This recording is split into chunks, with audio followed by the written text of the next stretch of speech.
Green standards पर बातचीत करने के लिए हमारे साथ हैं BIS DG Pramod Kumar Tiwari. Sir, सबसे पहला सवाल ये है कि सस्टेनेबल या ग्रीन स्टैंडर्ड्स की ज़रूरत आखिर क्यों पड़ी?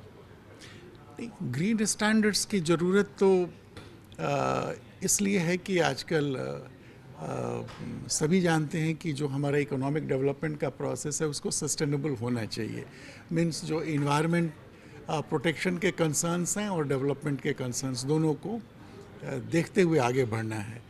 और चूँकि स्टैंडर्ड्स मैन्युफैक्चरिंग प्रोसेसेस को इंडस्ट्रीज़ के लिए बहुत इम्पॉर्टेंट है, इसलिए हम लोगों ने ये डिसाइड किया कि हमें अब ऐसे स्टैंडर्ड बनाने हैं, ऐसे प्रोडक्ट स्टैंडर्ड बनाने हैं, प्रोसेस स्टैंडर्ड बनाने हैं जो इन्वायरमेंट प्रोटेक्शन के कंसर्न्स को, कार्बन फुटप्रिंट को कैसे कम किया जाए, इनसे रिलेटेड इश्यूज़ को एड्रेस करें।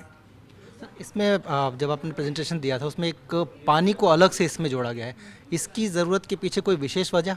नहीं, एक तो वो उन्होंने ये बताया कि वाटर एफिशिएंसी, अब आप जानते ही हैं कि वाटर की अवेलेबिलिटी को लेकर के काफ़ी कंसर्न्स हैं।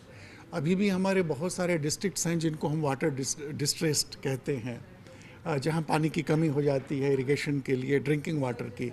तो अब इस बात पे जोर है कि कैसे हम वाटर इफ़िशिएंट प्रोडक्ट्स के स्टैंडर्ड बनाएं, चाहे वो घरेलू प्रोडक्ट हों, हाउस होल्ड प्रोडक्ट्स हों, एग्रीकल्चर में जो प्रोडक्ट हों, जैसे ड्रिप इरिगेशन और स्प्रिंकलर इरिगेशन की बात हम लोग इसलिए कर रहे हैं कि उसमें वाटर यूज इफ़िशिएंसी बढ़ती है, वाटर का वेस्टेज नहीं होता। जो हमारे आपको रूरल एरियाज़ में ओपन चैनल्स हुआ करते थे, उसमें बहुत सारा वाटर हमारा इवेपोरेशन के चलते ख़त्म हो जाता है।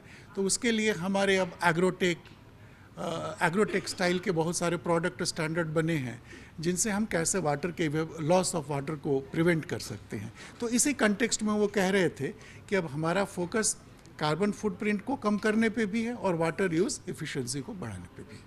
सर, जब भी सस्टेनेबल की बात करते हैं तो बायोडिग्रेडेबल अपने आप आ जाता है और कई सारे प्रोडक्ट्स हैं बाजार में जो कि अपने आप को क्लेम करते हैं कि वो बायोडिग्रेडेबल हैं।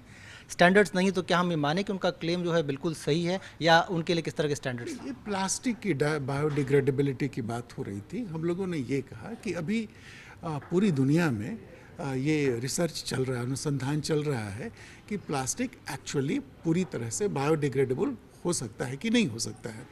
और इस संबंध में कोई अभी हमें फाइनल फाइंडिंग्स, कंक्लूसिव फाइंडिंग, निर्णायक चीज़ मालूम नहीं हो पाई है। इसलिए हमने कहा कि हम बायोडिग्रेडेबिलिटी को सर्टिफाई नहीं कर सकते। This is the point. एक बार जब रिसर्च की फाइंडिंग्स आ जाए तब हम कुछ कह पाएंगे। मतलब जो प्रोडक्ट्स मार्केट में अपने आप को बायोडिग्रेडेबल प्लास्टिक बोल रहे हैं वो गलत है? नहीं, वो बिल्कुल हमारी समझ से तो गलत है। सर, एक और चीज़, ऑर्गेनिक। तो ऑर्गेनिक के अभी तक कोई स्टैंडर्ड्स नहीं हैं, वो सर्टिफिकेशन अलग अलग एजेंसीज देती हैं।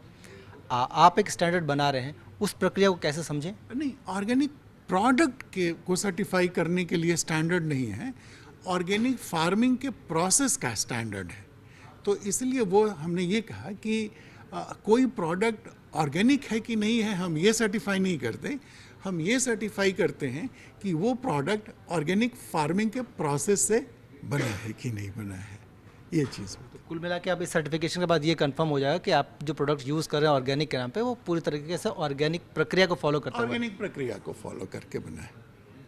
सर, चलते चलते एक आखिरी सवाल, 22 तारीख को अक्षय तृतीया है, गोल्ड के स्टैंडर्ड्स आपने दे दिए हैं, अभी तक की क्या प्रोग्रेस है उस हॉलमार्किंग वाले स्टेज में, और इसके अलावा जो बुलियन की हॉलमार्किंग है वो कहाँ पहुँची? एक सीधा सीधा असर तो ये है कि पहले हम लोग 3 lakh gold pieces per day hallmark करते थे।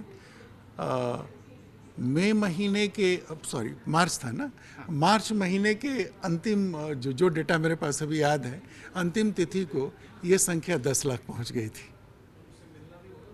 तो एक बार मैंडेटरी होने के साथ ही ये 3 गुना से ज़्यादा हॉलमार्किंग की संख्या पर डे आउटपुट बढ़ गया। इसके अलावा सर, बुलियन हॉलमार्किंग का जो आपने कहा था बैठकें होनी है, वो कहाँ तक पहुँची? वो बैठकें अभी हम कर रहे हैं। वो पिछली बैठक नहीं हो पाई थी, उसकी अगली तिथि हमने, वो चलेगी, वो बैठकें हम करेंगे।